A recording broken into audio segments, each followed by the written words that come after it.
Behind closed doors, the Freemasons were free to indulge in the secret rites and rituals handed down to them by their ancestors, and these became the basis of their levels of membership, called degrees.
Politicians funded by the Masons promoted the Masonic ideology.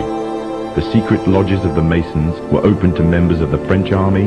High-ranking officers and generals were indoctrinated to the Freemasons' way of thinking. With the people, the politicians, and the military of France under Masonic control, the Masons could finally strike. Freemasonry has worked in a hidden but constant manner to prepare the revolution. We are then in complete agreement that Freemasonry was the only author of the revolution, and the applause which I receive from the left, and to which I am little accustomed, proves, gentlemen, that you acknowledge with me that it was Masonry which made the French Revolution.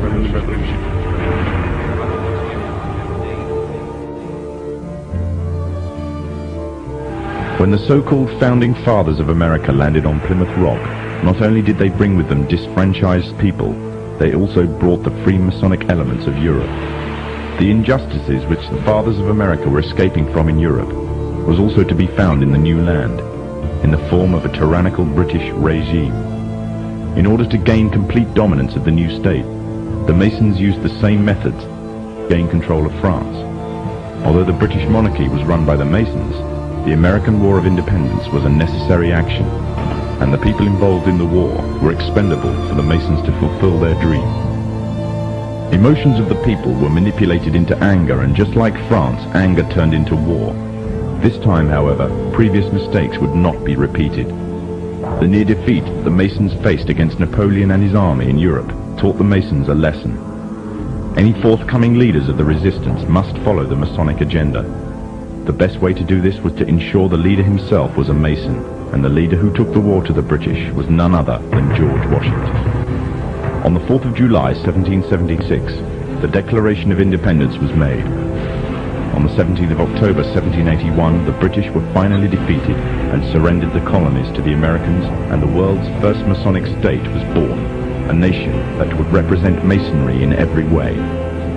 A sign of the Masonic presence in America is plainly visible on the dollar bill, which carries a picture of George Washington, the first Freemasonic president in the world, and a picture of the Freemasonic symbol of the so-called all-seeing one eye.